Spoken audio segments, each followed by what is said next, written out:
Good morning students, তোমরা সবাই খুব ভালো আছো।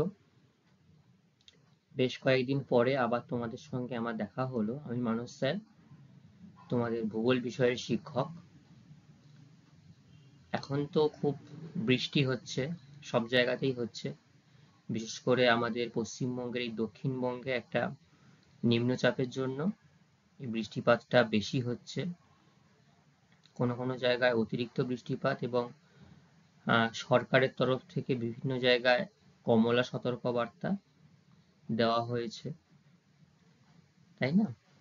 দেখবে তোমরা যে পরিমাণ বৃষ্টি হচ্ছে, রাস্তায় প্রচুর জল দাঁড়িয়ে আছে, তাই না? তোমাদের বাড়ির সামনে, প্রত্যেকের বাড়ির সামনেই হয়তো খানিকক্ষণ জল দাঁড়িয়ে থাকছে, আবার থেমে গেলে আবার জলটা নেমে যাচ্ছে। যাই হোক, বর্ষাকাল, বৃষ্টি তো হবেই। আর এই বছরটা বৃষ্টিপাতের পরিমাণটা বেশ খানিকটা বেশি, সেটা আবহাওয়া দপ্তর থেকে আগে থেকেই বলে দিয়েছিল। পূর্বের ক্লাসে আমরা যে অধ্যায় সম্পর্কে আলোচনা করেছিলাম সেটা মনে আছে তোমাদের সবার? কি আলোচনা করেছিলাম বলো? পূর্বের ক্লাসে আমরা আলোচনা করেছিলাম পেট্রোরসায়ন শিল্প সম্পর্কে, তাই তো? পেট্রোরসায়ন শিল্প কি আমাকে কে বলতে পারবে একটু একটু ভালো করে?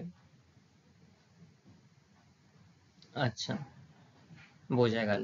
অনুসারী শিল্প কি? মূল শিল্পের সঙ্গে যে শিল্প গড়ে ওঠে। আচ্ছা, অনুসারী শিল্প বোঝা গেল।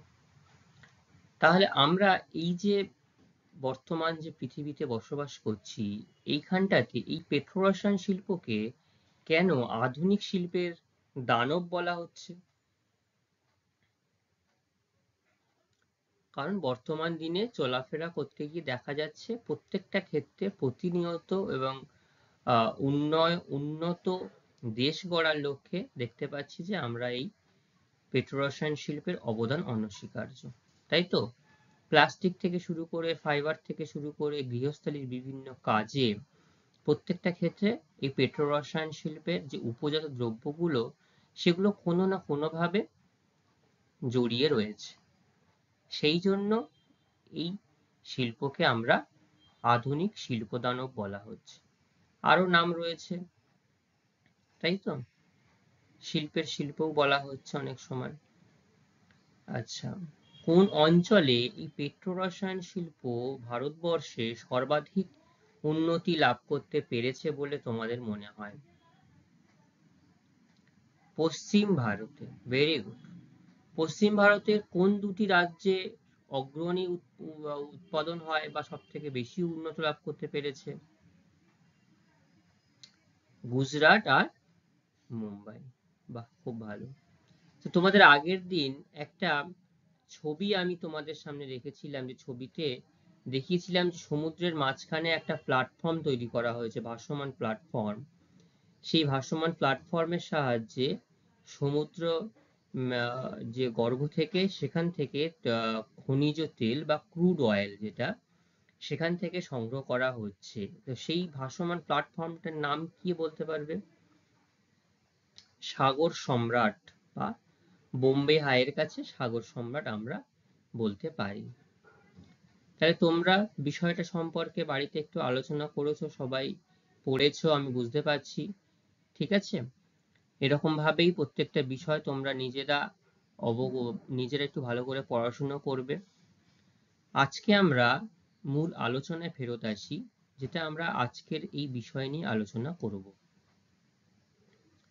আচ্ছা, এই যে তোমরা বাড়িতে ফোন ঘাঁটো, ফোন ইউজ করো, বিভিন্ন সোশ্যাল নেটওয়ার্কিং সাইট ব্যবহার করো, বাড়িতে আমরা ল্যাপটপের মাধ্যমে বিভিন্ন কাজকর্ম করে থাকি, তারপরে যে কোনো সমস্যা সমাধানের জন্য দেখবে ব্যাংকিং এর কোনো সমস্যার সমাধান আমরা এখন নেট ব্যাংকিং এর সাহায্যে করতে পারছি। যে কোনো দোকানে গেলেই এখন দেখবে একটা কিউআর কোড লাগানো রয়েছে, সেখানে অনলাইন পেমেন্ট করতে পারছি। বিভিন্ন সমস্যা, আগে যে একটু সময় লাগতো, অফিসে যেতে হতো, আবেদনপত্র দিতে হতো, তারপরে কাজ হতো, কিন্তু এখন দেখা যাচ্ছে কাজের ধরনটা বদলে গেছে, ঠিক আছে? তো সেটা কিসের দৌলতে হচ্ছে তোমাদের কি মনে হয়? ইন্টারনেটের সাহায্যে হচ্ছে, খুব ভালো। এই সমগ্র ব্যবস্থাটাকে যদি আমরা একটা নির্দিষ্ট নাম দিই, একটা নির্দিষ্ট নামে চিহ্নিত করতে পারি, যে এই কারণের জন্য বা এই সব বিভিন্ন কারণের জন্য এই জিনিসগুলো আমরা খুব সহজে, বা এই যে ধরো আমরা ফোনে বিভিন্ন অ্যাপস ব্যবহার করছি, গুগল প্লে স্টোর থেকে বা অ্যাপেলের স্টোর থেকে যে বিভিন্ন অ্যাপস আমরা ইনস্টল করি, এগুলো কিসের দৌলতে বা কিসের জন্য এগুলো এখন এত বেড়ে গেছে? কম্পিউটার, ইন্টারনেট বলতে পারি। তো এইটাকে আমরা বলবো ইনফরমেশন টেকনোলজি। কি বলবো? Information technology.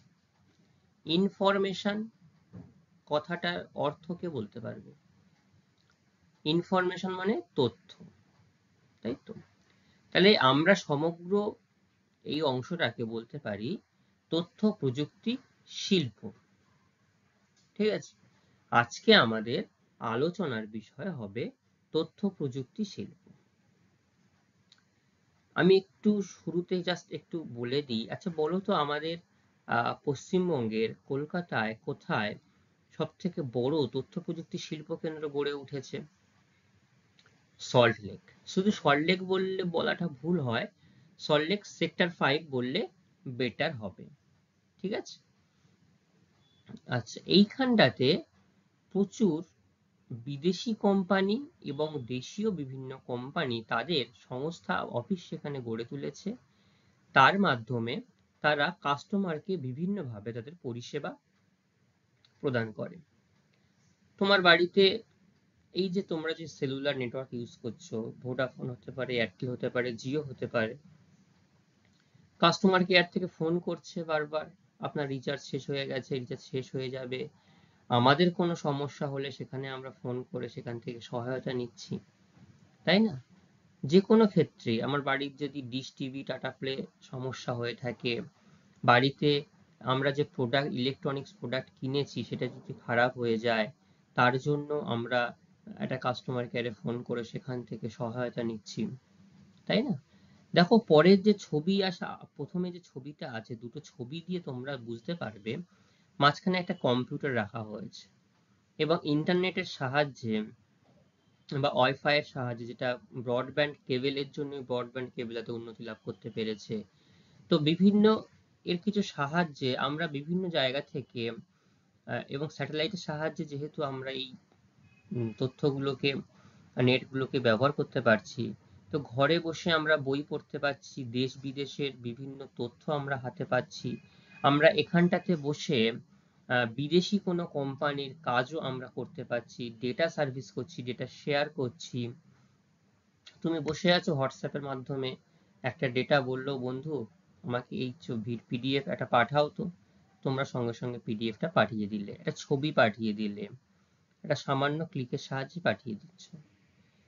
তুমি এখানে বসে, তুমি যদি অফিসে চলে যাও, তোমার বাড়িতে যদি ক্যামেরা লাগানো থাকে, বিশেষ করে যেটা নেটওয়ার্ক মানে ইন্টারনেট দ্বারা সংযুক্ত যদি ক্যামেরা লাগানো থাকে, তাহলে তুমি বিশ্বের যে কোনো প্রান্তে গিয়েই তোমার বাড়িতে কি হচ্ছে তুমি কিন্তু সহজেই সেটা দেখতে পারবে তোমার কম্পিউটার বা তোমার মোবাইলে। তাহলে এইগুলোই কিন্তু ইনফরমেশন টেকনোলজির অংশ, যেটাকে আমরা তথ্য সংগ্রহ করছি এবং সেগুলোকে বিশ্লেষণ করছি, আবার তার মূল্যায়ন করছি, ঠিক আছে? শুরুতেই বলা হচ্ছে তথ্য প্রযুক্তি শিল্প।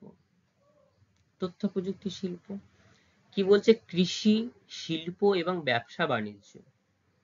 ব্যবসা তো করতেই হবে, ব্যবসা না করলে সরকারের যেমন আয় হবে না, তো সেরকম বলছে কৃষি, শিল্প, ব্যবসা বাণিজ্য, শিক্ষার উদ্দেশ্যে কম্পিউটার ও টেলিযোগাযোগের সাহায্যে তথ্য সংগ্রহ করা হবে, সেটাকে সঞ্চয় করতে পারবে, বিশ্লেষণ করতে পারবে এবং পরিমার্জন, এছাড়াও পরিবর্তন। এই আদান প্রদান সংক্রান্ত যে কাজকর্ম রয়েছে, কাজকর্মকে একত্রে তথ্য প্রযুক্তি শিল্প বলা হয়। এগুলো কিসের সাহায্যে করা হচ্ছে? দেখো, আমরা একটা ল্যাপটপ নিয়ে যদি বসি, মোবাইল নিয়ে যদি বসি, এবং এই ল্যাপটপটা চলতে গেলে তার নির্দিষ্ট কিছু হার্ডওয়্যার রয়েছে, কিবোর্ড রয়েছে, স্ক্রিন রয়েছে, র্যাম রয়েছে, রম রয়েছে, মাউস রয়েছে, বিভিন্ন কিছু রয়েছে, সফটওয়্যার, যার সাহায্যে ল্যাপটপটা বা কম্পিউটার বা ফোনটা চলবে। যেমন আমাদের ফোনগুলো সফটওয়্যার যদি বলি, আমরা অ্যান্ড্রয়েড ফোনের কথা যদি বলি, তাহলে অ্যান্ড্রয়েড সফটওয়্যার। এছাড়া বিভিন্ন ইলেকট্রনিক্স, বিভিন্ন দ্রব্য, সেমিকন্ডাক্টর, ইন্টারনেট, ইন্টারনেট তো অবশ্যই প্রয়োজন। ই কমার্স কোনগুলো? দেখো, এই যে ফ্লিপকার্ট, অ্যামাজন, এগুলোকে ই কমার্স বলা হচ্ছে। দূরসঞ্চারের পরিকাঠামো এবং উৎপাদন ব্যবস্থা যুক্ত থাকে। এখানে তথ্য প্রযুক্তি পরিষেবা অর্থাৎ IT, information technology, business outsourcing. Business আউটসোর্সিংটা আমি পরে একটু ভালো করে বলে দিচ্ছি। প্রযুক্তিগত পরিষেবা ও সফটওয়্যার উৎপাদনের কাজকর্ম করা হয়। দেখা গেল এই যে তথ্য প্রযুক্তি শিল্পের মাধ্যমে আমরা কিন্তু নির্দিষ্ট জায়গায় বসে একসঙ্গে অনেক কাজ করতে পারছি, হার্ডওয়্যার, সফটওয়্যার, ইন্টারনেটের সংযোগে এবং এদের সাহায্যে। উপকরণ কি লাগছে? মানব সম্পদ, অর্থাৎ মানুষের মেধার উপর ভিত্তি করে। তাহলে সম্পূর্ণ মানুষের মেধা। এখানে তোমার যদি কঠোর পরিশ্রম করার ইচ্ছাও থাকে, তোমার সেখানে কঠোর পরিশ্রম করতে হবে না। মানুষের মেধার যে বিচার বুদ্ধি রয়েছে, সেটাকে যদি তুমি প্রয়োগ করতে পারো, প্রয়োগ করে এই তথ্য প্রযুক্তি শিল্প নতুনভাবে, নবনিযুক্তভাবে গড়ে উঠতে পেরেছে। ঠিক আছে, এর গুরুত্ব কি রয়েছে? দেখো, এখানটায় আমি কয়েকটা ছবি দিয়েছি, বিপিও সার্ভিস বলা হচ্ছে। ঠিক আছে, তো এখানটা কি বলা হচ্ছে? এদের সাহায্যে health care, insurance, real estate, automotive, telecommunication, logistics hubs, বিভিন্ন কাজকর্ম এইভাবে করা হয়। একটা কোম্পানি কোনো একটা সংস্থাকে দিয়ে বা লোক হায়ার করে এই কাজগুলোকে বিভিন্নভাবে করে থাকে। ডিজিটাল লার্নিং যদি আমরা বলি, দেখো তোমরা তো ধীরে ধীরে বড় হচ্ছ, বা আমরা যখন ছিলাম তখন এই ডিজিটাল লার্নিং এর কোনো সেই অর্থে খুব সুযোগ সুবিধা ছিল না, এরকম প্রচলনও ছিল না। ডিজিটাল লার্নিং কথাটা আমার তো যেটা মনে হয় যে 2000, এই যে 20-21 সালে যে কোভিড হলো, কোভিডের পরবর্তী থেকেই কিন্তু ডিজিটাল লার্নিং বা ডিজিটাল অতিরিক্ত হারে আমাদের জীবনে প্রবেশ করেছে। বিশেষ করে শিক্ষা ক্ষেত্রে, যে তুমি হয়তো পড়াশোনার ক্ষেত্রে বলো, বা বিভিন্ন স্কুল বন্ধ ছিল সেই সময় কিন্তু ইন্টারনেটের মাধ্যমে ইউটিউব বা গুগল মিট বা মাইক্রোসফট টিম, বিভিন্ন প্ল্যাটফর্মের মাধ্যমে টিচাররা স্টুডেন্টদেরকে সাহায্য করে গেছে। দেখো, এখানে সবকিছু করা যাচ্ছে। তুমি যেমন ইউটিউবের সাহায্যে শিক্ষা নিতে পারছো, ইবুক থেকে বই পড়তে পারছো, শিক্ষা নিতে পারছো, যে কোনো ভিডিও, হাতে কলমে বিভিন্ন ভিডিও দেখছো, সেই ভিডিওগুলো দেখে সেখান থেকে তুমি জ্ঞান আহরণ করতে পারছো, কিভাবে একটা আঁকার কাজ করতে পারবে, ক্যালকুলেটর থেকে শুরু করে ট্যাবের সাহায্যে আমরা সবকিছু এখান থেকে পাচ্ছি, তাই না? তো কি বলা হচ্ছে? কোয়াটারনারি, এটা হচ্ছে কোয়াটারনারি মাধ্যম হিসাবে আমরা বলি। তো কি কি গুরুত্ব লক্ষ্য করা যায়? তথ্য প্রযুক্তি উন্নতির সঙ্গে কৃষি, শিল্প, পরিবহন, ব্যবসা বাণিজ্য ইত্যাদি প্রথম ও দ্বিতীয় এবং তৃতীয় স্তরের অর্থনৈতিক কাজকর্মকে সুগঠিত ও সম্প্রসারিত হয়। কৃষি কিভাবে কাজ করছে এখানে? কৃষির কাজ হচ্ছে, কৃষি থেকে বিভিন্ন তথ্য আমরা আহরণ করছি, যে এখানটাতে এত পরিমাণ জমি রয়েছে, সেই জমির কিভাবে জমির বৈশিষ্ট্য পরিবর্তন হচ্ছে, বা যদি কোনো গাছের যদি পোকার উদ্বেগ বাড়ে কিভাবে কমাতে পারি, তথ্যগুলো নিয়ে সেগুলোকে আমরা বিশ্লেষণ করতে পারি। শিল্প, শিল্পের সঙ্গে, শিল্প পরিবহনের সঙ্গে অবশ্যই যুক্ত রয়েছে, কারণ শিল্পে তুমি শুধু হাতের মাধ্যমে কাজ করতে পারবে না, তোমাকে সেখানে কম্পিউটার স্ক্রিন থাকবে, কতটা জিনিসপত্র সেখানে গেল, তোমার ডেটা, কতটা কাঁচামাল আসলো, কতটা উৎপাদন হলো, কতটা তুমি কাঁচামাল দিয়ে কতটা উৎপাদিত দ্রব্য তৈরি করতে পারলে, এবং সবকিছু তো হাতে মেজারমেন্ট হয় না, নির্দিষ্ট সফটওয়্যার ভিত্তিক করে সেখান থেকে করা হয়। পরিবহনের সাহায্যে দেখো, পরিবহন, ট্রেন টিকিট কাটতে গেলে আজকে আমরা ঘরে বসে অনলাইন টিকিট কাটছি, লোকাল ট্রেনের টিকিটও অনলাইন কাটতে পারছি, বাসের টিকিট কাটতে পারছি। এবং ব্যবসা বাণিজ্যের ক্ষেত্রে তো রয়েছে, বিভিন্ন ব্যবসা বাণিজ্যের ক্ষেত্রে তারা তাদেরকে নির্দিষ্ট, এখন ইলেকট্রনিক্স বিল হয়েছে, ইলেকট্রিক বিলের সাহায্যে বিলিং করছে, কম্পিউটারাইজড বিল হচ্ছে, জিএসটি দিতে হচ্ছে, এরকম ভাবে বিভিন্ন কাজকর্মকে করা হচ্ছে। আর কি হচ্ছে, তথ্য সৃষ্টি করা হচ্ছে, সংগ্রহ করা হচ্ছে এবং আদান প্রদান করা হচ্ছে, এবং এর মধ্যে তথ্য প্রক্রিয়াকরণ এবং গবেষণা করে উন্নয়ন ঘটছে পাচ্ছে। ঠিক আছে। আর কি হচ্ছে, বিশ্বব্যাপী টেলিযোগাযোগ, অর্থাৎ এই যে আমরা আগে আমরা আগের তুলনায় এখন অনেক বেশি পরিমাণে তোমার একটা অংশ থেকে আরেকটা অংশের, একটা দেশের সাথে থেকে আরেকটা দেশের যোগাযোগ খুব সহজেই করতে পারছি। আগে যেমন খুব আগে ল্যান্ড ফোনে একটা দেশ থেকে আরেকটা দেশে আইএসডি কল করতে হতো, কিন্তু এখন ইন্টারনেটের সাহায্যেই আমরা খুব সহজেই যে কোনো প্রান্তের মানুষের, অর্থাৎ আত্মীয় স্বজন বা কাছের মানুষের সঙ্গে আমরা ভিডিও কলের মাধ্যমে বা ভয়েস কলের মাধ্যমে কিন্তু আমরা সেই কাজ আমরা মেটাতে পারছি। ঠিক আছে। এটা গেল তথ্য প্রযুক্তি শিল্পের গুরুত্ব বা উপযোগিতা। বোঝা গেল স্টুডেন্টস? আচ্ছা, এরপরে দেখো যেটা রয়েছে সেটা হচ্ছে যে বলা হচ্ছে মানুষের মেধা এবং উন্নত প্রযুক্তির সাহায্যে বর্তমানে যে কটি আধুনিক শিল্প গড়ে উঠেছে তার মধ্যে অন্যতম হলো এই তথ্য প্রযুক্তি শিল্প। ঠিক আছে। জ্ঞান ভান্ডার সঞ্চালিত এবং জনকল্যাণমুখী সমাজ তৈরি করা হলো এই শিল্পের মূল উদ্দেশ্য। দেখো, এতদিনে আমরা যে শিল্পগুলো পড়ে এসেছি বা জেনে এসেছি, সবকটি শিল্পের কিন্তু একটা ব্যাপক অংশে পরিশ্রম, কঠোর পরিশ্রম, সুলভ শ্রমিক, দক্ষ শ্রমিক এখানেও প্রয়োজন, কিন্তু সেখানে দৈহিক শ্রমিকের পরিমাণটা অনেকটাই ছিল, কিন্তু এখানে দৈহিকের সেরকম ব্যাপার নেই। তোমার যদি জ্ঞান সম্পদ থাকে, মেধা থাকে, তাহলে তুমি এই শিল্পে অংশগ্রহণ করতে পারবে।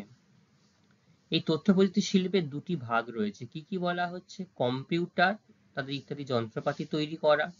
এই যে ধরো আমরা ল্যাপটপের মাধ্যমে কাজ করছি বা ডেস্কটপের সাহায্যে কাজ করছি, তাদেরকে যন্ত্রপাতি তৈরি করতে হবে, সূক্ষ্ম যন্ত্রাংশ রয়েছে এবং হার্ডওয়্যার, নির্দিষ্ট হার্ডওয়্যার রয়েছে।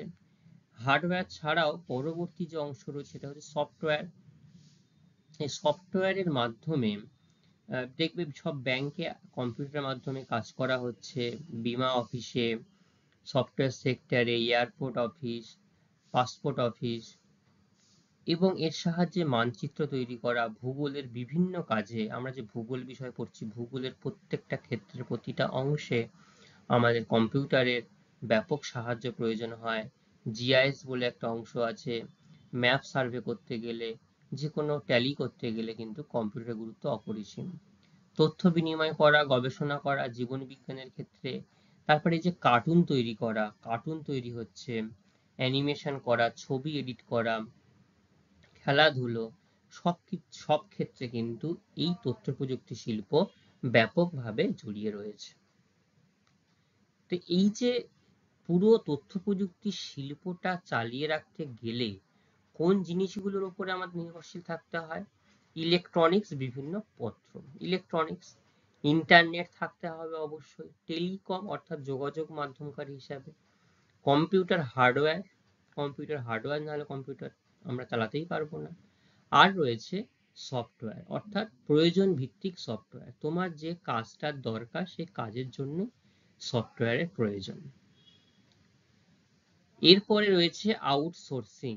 দেখো, এই যে বিজনেস প্রসেস আউটসোর্সিং, যে বিপিও, আগের অংশে আমি বলছিলাম, তখন বলিনি, এখন বলবো বলে।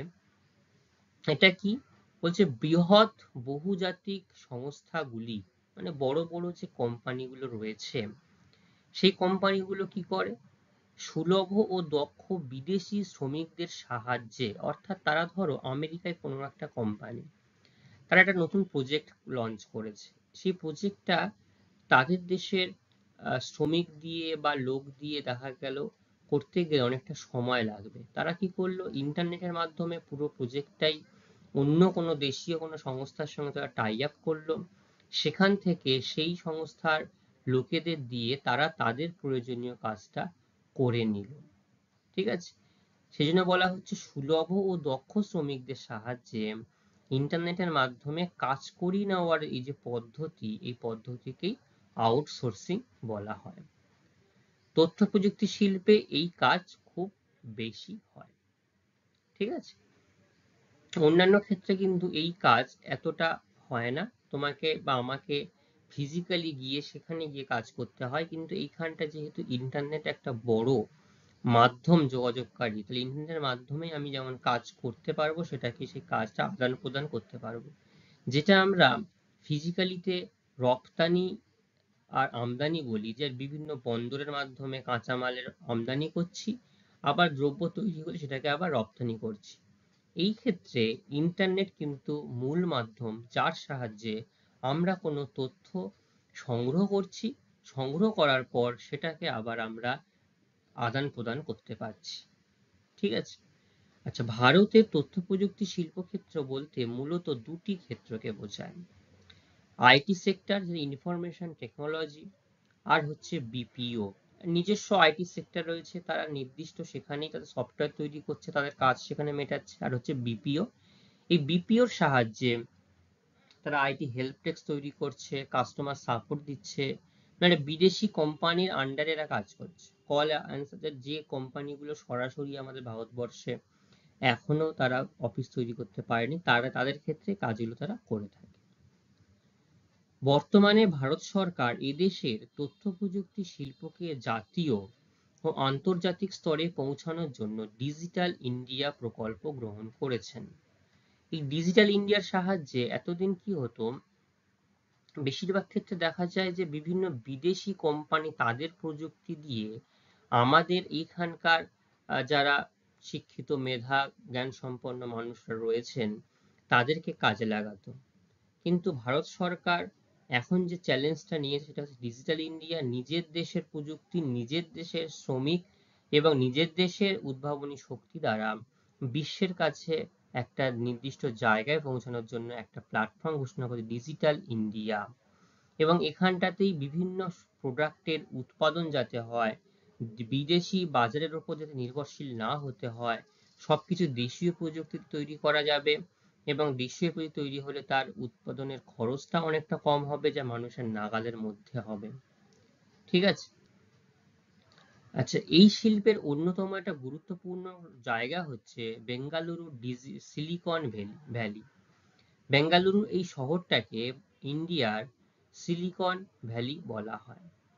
ঠিক আছে, কেন বলা হয়, গুরুত্বপূর্ণ অংশ নিচে আমরা আলোচনা করছি।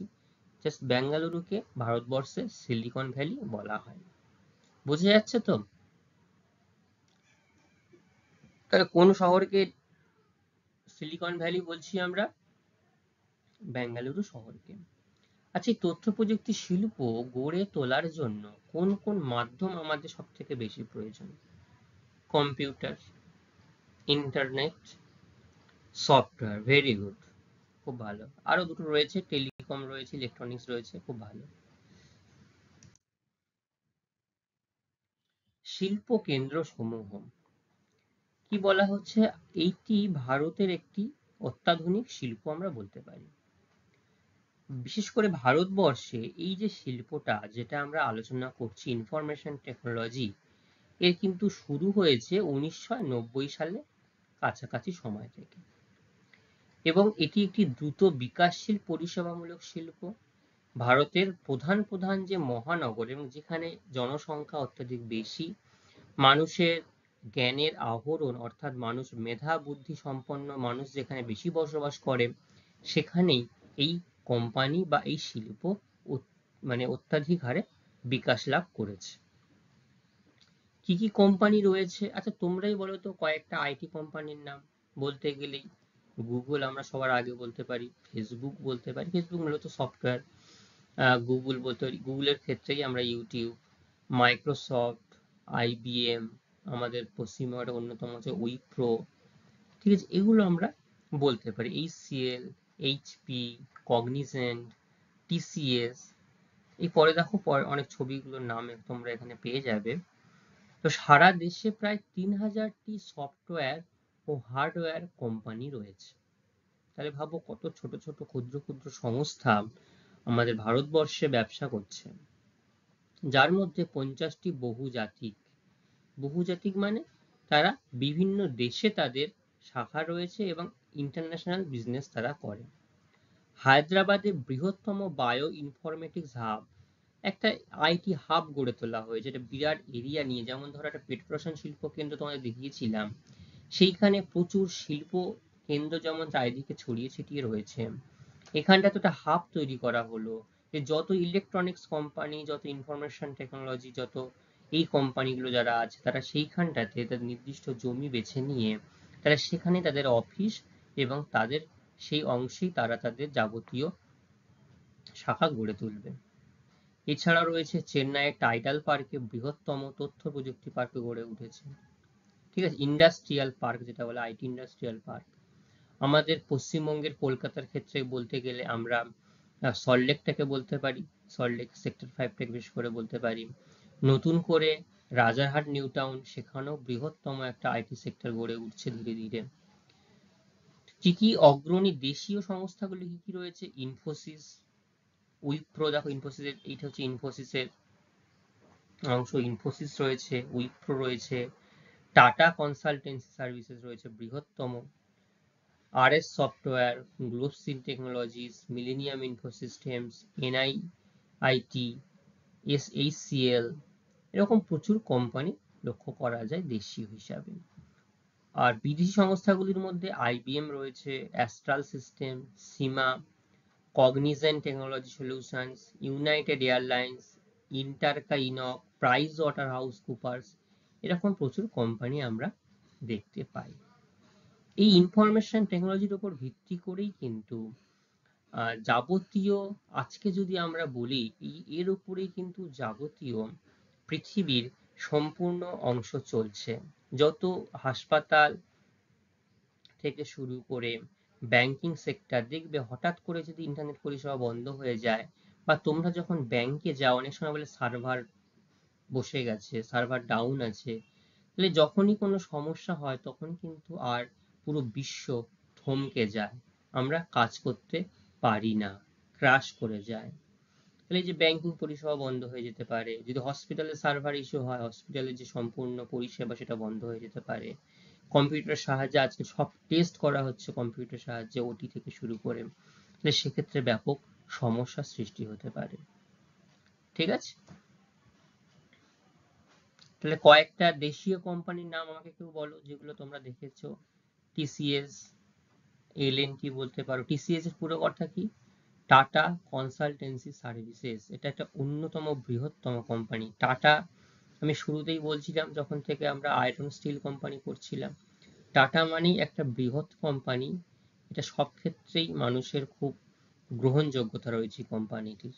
ঠিক আছে, Infosys, Wipro, L&T, Oracle, tech Mahindra, এগুলো প্রচুর রয়েছে। এরপরে আমরা যে অংশটি নিয়ে আলোচনা করব সেটা হচ্ছে ভারতবর্ষের যে বিভিন্ন উল্লেখযোগ্য তথ্য প্রযুক্তি শিল্প কেন্দ্রগুলো রয়েছে, শিল্প অঞ্চলগুলো রয়েছে, অর্থাৎ যে অংশে নির্দিষ্ট রাজ্যের এই অংশগুলোতে, যে বললাম প্রথমে মহানগর, বিশেষ করে মহানগর ভিত্তিক জায়গাতে এই শিল্পগুলো কিন্তু গড়ে উঠেছে। বর্তমানে ব্যাঙ্গালোর হলো ভারতবর্ষের বৃহত্তম তথ্য প্রযুক্তি শিল্প কেন্দ্র। এখানটাতে কি আছে? ইনফোসিস রয়েছে, উইপ্রো, ইন্টেল, ইয়াহু প্রভৃতি সফটওয়্যারগুলো এখানে রয়েছে, এবং এইখানেই ভারতবর্ষের সর্বাধিক সংখ্যক আইটি সংস্থা এখানে গড়ে উঠেছে। ঠিক আছে, যত ভারতবর্ষে যারাই ব্যবসা করতে এসেছে তারা কিন্তু এই ব্যাঙ্গালোর, দেখো উপরে সিলিকন ভ্যালি অফ ইন্ডিয়া, এখানে তাদের প্রত্যেকটা কোম্পানি এখানে তাদের একটা সংস্থা দ্বারা গড়ে তুলেছে। সেই জন্য বিশ্বের বৃহত্তম আইটি শিল্প কেন্দ্র মার্কিন যুক্তরাষ্ট্রের ক্যালিফোর্নিয়া রাজ্যের সান ফ্রান্সিসকো শহরের সিলিকন ভ্যালির সাথে তুলনা করে বেঙ্গালুরুকে ভারতের সিলিকন ভ্যালি বলা হচ্ছে। যেমন আমেরিকা যুক্তরাষ্ট্রের ক্যালিফোর্নিয়া সান ফ্রান্সিসকোতে সিলিকন ভ্যালি বলে একটা শহর রয়েছে, সেখানটাতে দেশের সব বৃহত্তম সংস্থাগুলোর অফিস সংস্থা সেখানে রয়েছে, এবং ভারতের ক্ষেত্রে ব্যাঙ্গালোরও সেটা লক্ষ্য করা যায়। সেই জন্য তার সঙ্গে তুলনা করে ভারতবর্ষের ব্যাঙ্গালোরকে সিলিকন ভ্যালি অফ ইন্ডিয়া বলা হয়। ঠিক আছে, এটা গেল ব্যাঙ্গালোর। চেন্নাই হচ্ছে দ্বিতীয় বৃহত্তম তথ্য প্রযুক্তি শিল্পকেন্দ্র ভারতবর্ষে। দেখো পরে যে ছবিটা, চেন্নাইয়ের তথ্য প্রযুক্তি শিল্পকেন্দ্রের একটা অংশের ছবি দেওয়া হয়েছে। এখানে এক্সচার, কগনিজেন্ট, টিসিএস, উইপ্রো, ইনফোসিস, ক্যাপিজেমিনি প্রভৃতি সংস্থাগুলো কিন্তু এখানে গড়ে উঠেছে। হায়দ্রাবাদ, এটি ভারতের তৃতীয় বৃহত্তম তথ্য প্রযুক্তি কেন্দ্র। তাহলে প্রথমে কি ছিল? ব্যাঙ্গালোর বৃহত্তম তথ্য প্রযুক্তি, দ্বিতীয় চেন্নাই, তৃতীয় হায়দ্রাবাদ।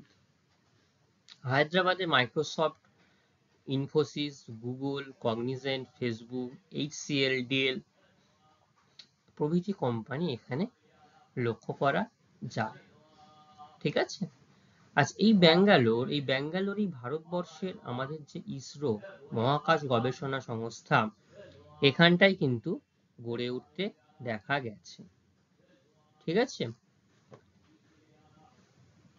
বোঝা গেল সবার?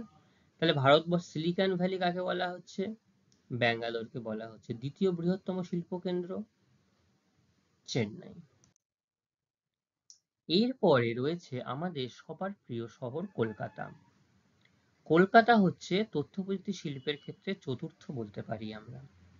তো এখানটাতে সল্টলেক সেক্টর 5 অঞ্চলে বৃহৎ তথ্য প্রযুক্তির যে অঞ্চল সেখানে গড়ে উঠেছে, এবং 1994 সালে এখানটাতে সরকারের নির্দিষ্ট নীতির জন্য এই শিল্পে ব্যাপক উন্নতি লাভ করতে পেরেছে।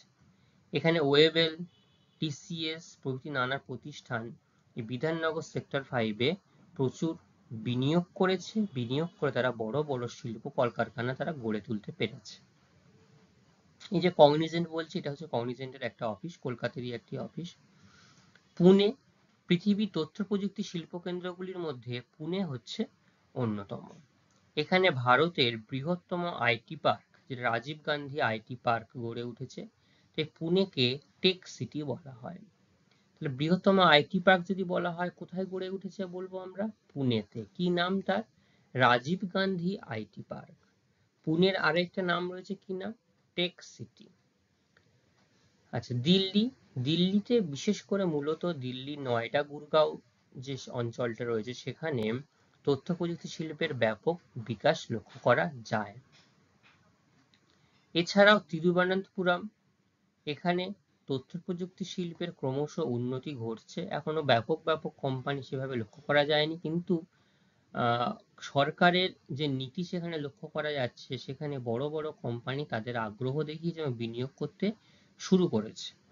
তাই 21 শতকের এই তথ্য প্রযুক্তির চাহিদা যে হারে বাড়ছে, তো আমরা ভারতের এই যে শহর তিরুবনন্তপুরম একটা অন্যতম গুরুত্বপূর্ণ শিল্প শহর হিসেবে বিবেচিত বা বিকাশ লাভ করবে। ঠিক আছে, বোঝা গেল? তাহলে কটি শহর নিয়ে আমরা আলোচনা করলাম? 7টি শহর নিয়ে আমরা আলোচনা করলাম। 1 নম্বরে কি ছিল বলো? ব্যাঙ্গালোর। 2 নম্বরে চেন্নাই। 3 নম্বরে হায়দ্রাবাদ। 4-এ কলকাতা। 5-এ পুনে।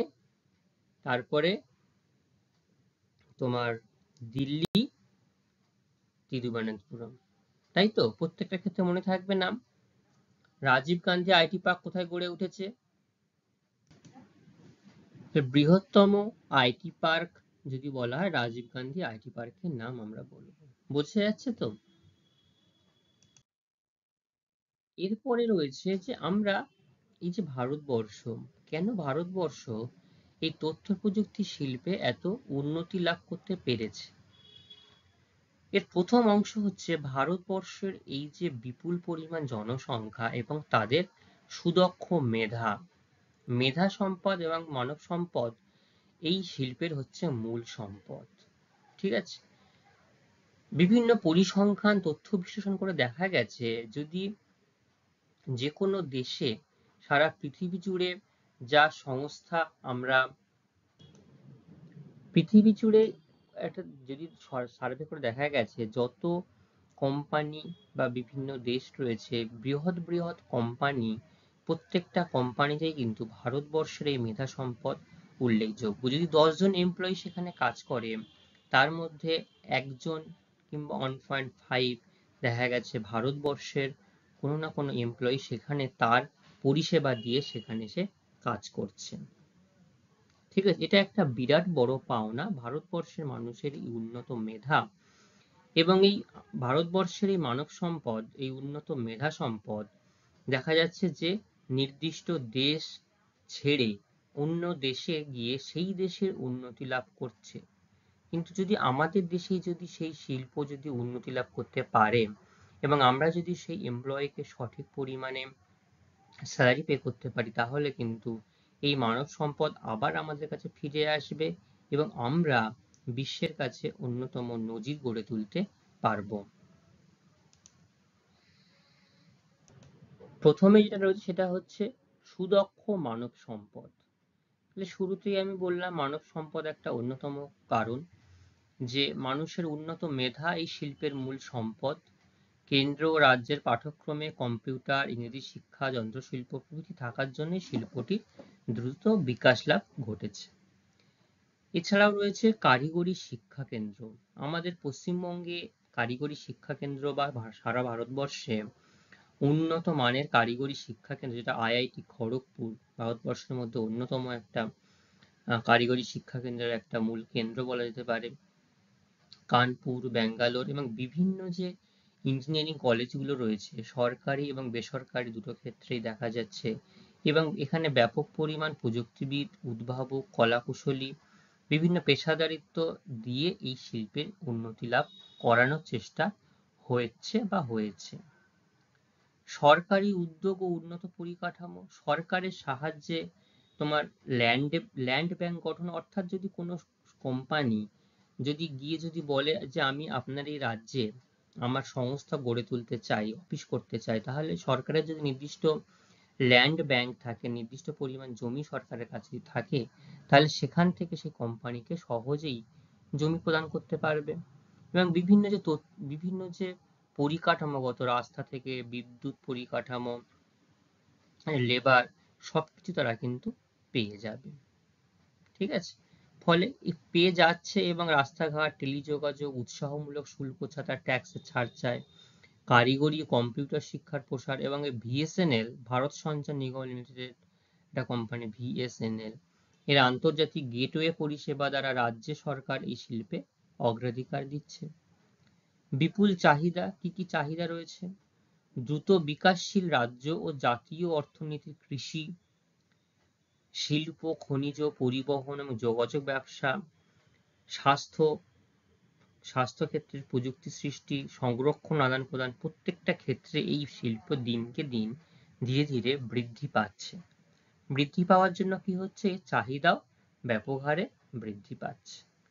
এই দ্বিতীয় যে ছবিটা, এটা হচ্ছে আইআইটি খড়গপুরের একটা ছবি।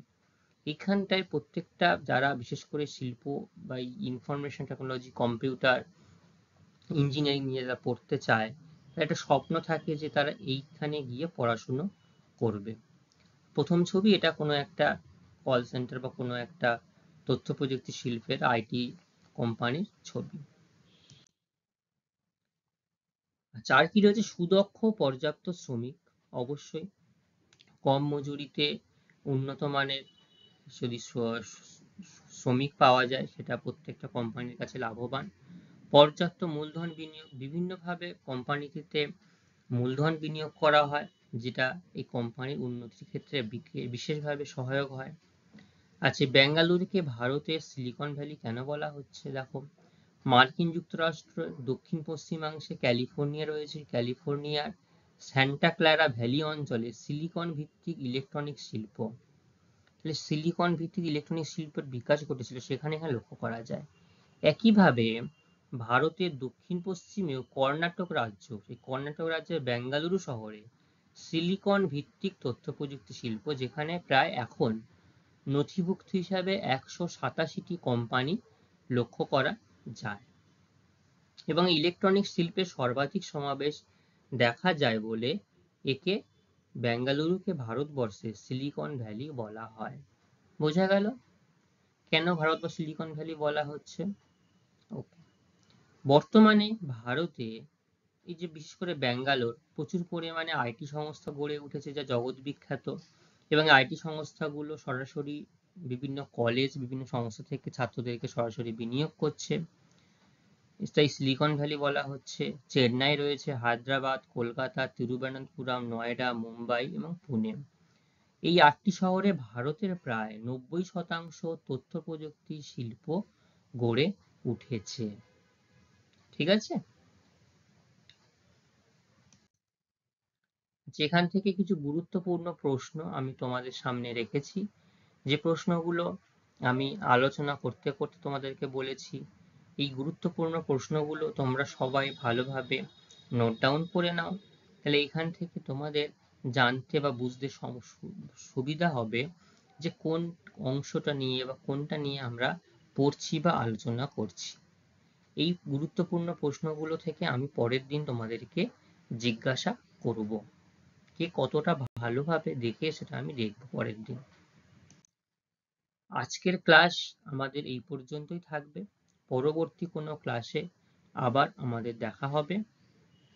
ততক্ষণে সবাই ভালো থাকবে। সবাইকে থ্যাংক ইউ।